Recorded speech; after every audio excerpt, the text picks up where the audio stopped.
All right, ladies and gentlemen, welcome back to the channel. Tonight, we're going to be talking about the Chicago Bears. Now, on Christmas Eve, the Bears took down the Arizona Cardinals on a cold Chicago day. Well, it wasn't that cold, but it was cold enough, especially by the city, am I right?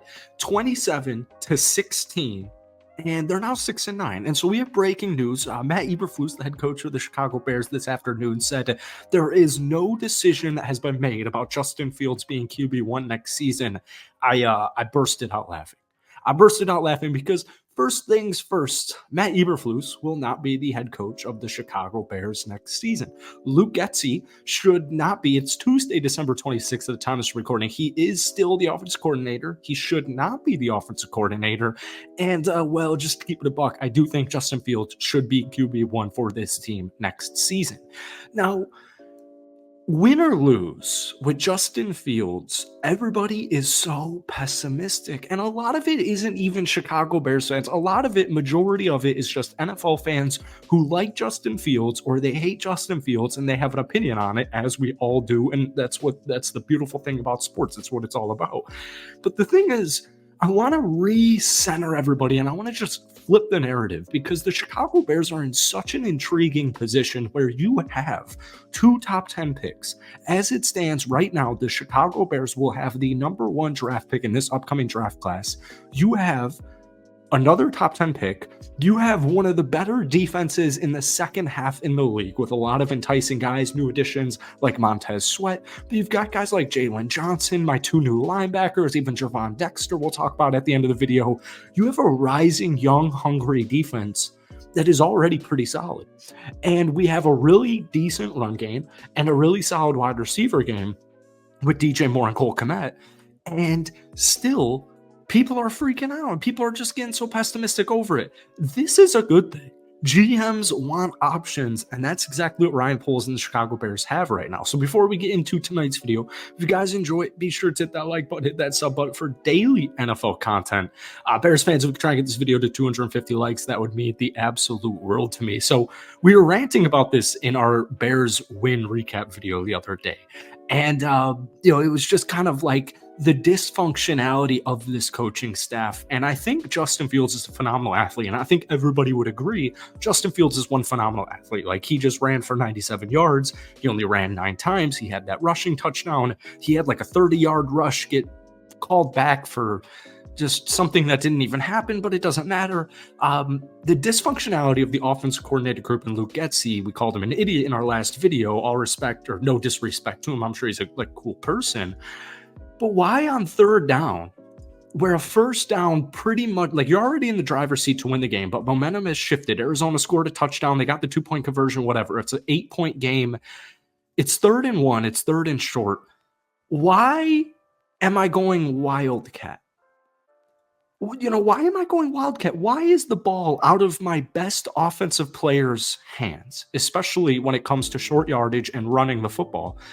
And I love Khalil Herbert, and I'm pretty sure it was Khalil Herbert. It could have been Rashawn Johnson. I don't remember exactly, but why is Justin Fields running in motion when he's the quarterback on a 3rd and short to pretty much win the game? Like, why is that happening?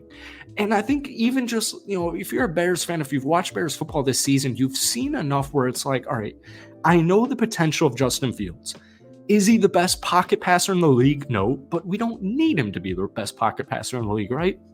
But if you've watched these first 15 games of Bears football, and if you've watched Justin Fields in his first other 2 seasons, you just see the potential. And you see the talent, and you see the dysfunctionality within the coaching staff. And it feels so weird to say, because I'm sitting here, recording this on a microphone, and Luke Getsy is, a much better play caller than I could ever be. But it just makes you wonder where it's like, what are we really doing here? What is that play call? And it's not just that. It's pretty much every game. Every possession, you get at least one play where it's like, I'm not sure. I'm not quite sure about that. Now, Justin Fields went 15-27 for 170 yards, a touchdown, and an interception. I do just want to lastly point out patience, because there's still 2 games left on the season. And you've got Atlanta and you've got Green Bay. And I do think if Justin Fields and Chicago Bears offense and team just wins the next 2 games, I think Justin Fields' job is safe. Eberflus That might save Eberflus. I hate his decision making. I don't think he's the best leader of this group, but it is what it is. We'll deal with all this stuff when the offseason comes. One big nitpick people are having with Justin Fields is, oh, he went 15 to 27. He had 170 yards. He had a touchdown. He had he literally had one bad throw, and it was an interception. He ran 9 times for 97 yards and a touchdown, but we want a quarterback. We don't want a running back.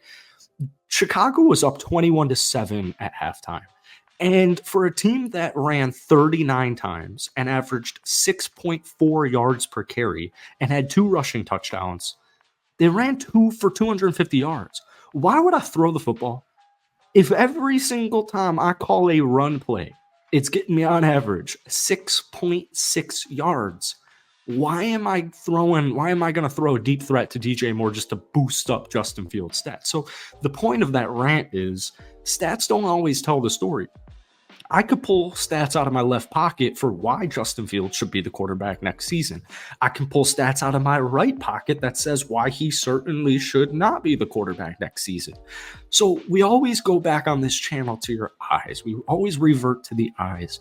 What do your eyes tell you when you watch Justin Fields?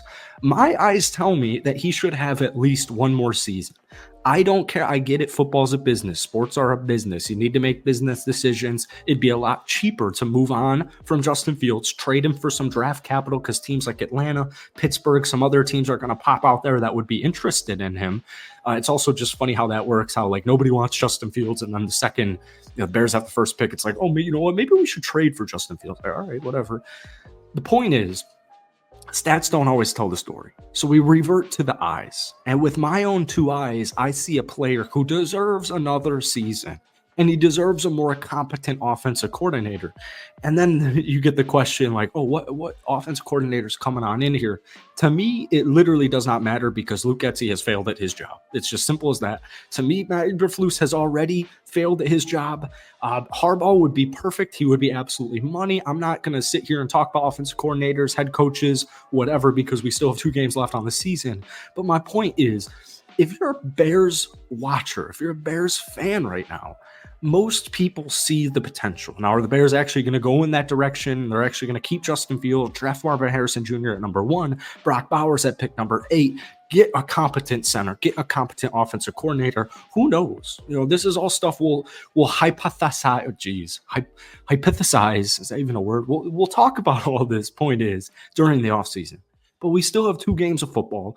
And if this is Justin Fields' last 2 games as the starting quarterback for the Chicago Bears, well, at the very least, I'm going to sit back and I'm going to enjoy it. I'm going to let these things pan out because at the end of the day, Ryan Poles and the Chicago Bears organization finally have options. And it just feels like this is the first time in quite some time, like outside of last year's draft, the Bears have options and it's a very good place to be in. All right.